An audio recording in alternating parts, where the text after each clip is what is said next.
खोटारडेपणा पुन्हा चालणार आहे। आम्ही खरे इमानदारीने काम करणारे लोक होतो म्हणून आम्ही 3 कोटी 17 वर पोहोचलो। 2 कोटी 48 लाखावरनं आम्ही 3 कोटी 17 वर गेलो। महाविकास आघाडी 2 कोटी 50 वरनं 217 वर आली। त्यामुळे हा परीक्षण हे असं करण्यापेक्षा तोंडाच्या वाफा काढण्यापेक्षा महाविकास आघाडीचे नेते हे डांबरटपणे हे जे वागून राहिले, ईव्हीएम खराब आहे, ईव्हीएम खराब आहे, डांबरटपणा आहे, अर्रावीपणा आहे। हा अर्रावीपणा डांबरटपणा करण्यापेक्षा मतावर लक्ष दिलं पाहिजे। कुठं कमी झालो? मी कालही सांगितलं की अलायन्स गव्हर्नमेंटमध्ये थोडा वेळ लागतो, कारण त्यांच्याकडे कुठले मंत्रिपद, आमच्याकडे कुठले मंत्रिपद, अजितदादाकडे कुठले मंत्रिपद, किती आकडा असेल, त्या पोर्टफोलिओ काय असेल, पालकमंत्री कुठल्या कुठल्या जिल्ह्याचे कोण असणार आहे, म्हणजे कुठल्या पक्षाचे असणार आहे, हे सर्व सूत्र तयार करावं लागतं।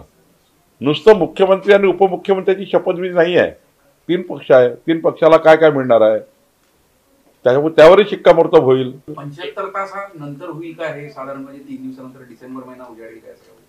नाही, याला डिसेंबर उजाडेल की नोव्हेंबर मध्ये होईल हा काही पॅरामीटर नाही आहे।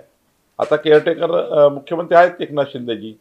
मला असं वाटतं की सर्व 3ही पक्षाचं आमच्यासोबत आलेले घटक पक्ष आहे, त्या घटक पक्षाचं सुद्धा आम्हाला मत घ्यावं लागेल।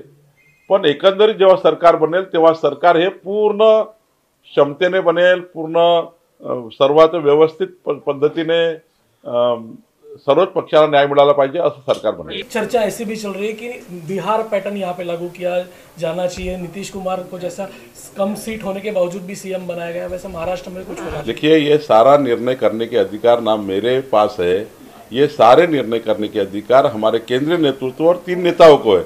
अच्छे से बैठ कर निर्णय करेंगे, चिंता करने की जरूरत नहीं। अच्छी सरकार बनेगी, जल्दी बनेगी और परफॉर्मिंग सरकार बनेगी। प्रदेशाध्यक्ष म्हणून काय वाटतं तुम्हाला? 132 आमदार निवडून आले, कोण मुख्यमंत्री आहे मनातला तुमचा आणि तुमच्या आमदारांच्या मनातला कोण मुख्यमंत्री? असं आहे, तुम्हाला माहिती आहे भारतीय जनता पार्टीच्या प्रत्येक कार्यकर्त्याला, प्रत्येक नेत्याला वाटतं की महाराष्ट्राचे नेते देवेंद्र फडणवीस मुख्यमंत्री व्हावे।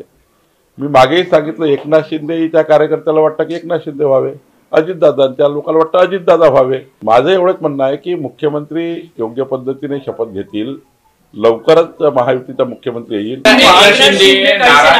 अशी चर्चा आहे, गृहमंत्री पदाची ती मागणी करत आहे, त्यांनी उपमुख्यमंत्री पद नाकारलंय, केंद्रातलं मंत्रीपद नाकारलेलं आहे, गृहमंत्री पद द्यावं असं त्यांची मागणी। मला याबद्दलची फार माहिती नाही आहे, कारण याबद्दलचा सर्व निर्णय आमचं केंद्रीय नेतृत्व आणि 3 नेते बसून करतात। संघटनेचं काम आहे, आमचं काम आहे की संघटनेच्या माध्यमातून आमच्या पक्षाला मजबूत करणे। शेवटी सरकार बनण्याची जबाबदारी आमचे नेते आणि आमच्या केंद्रीय नेतृत्वाची आहे। लवकर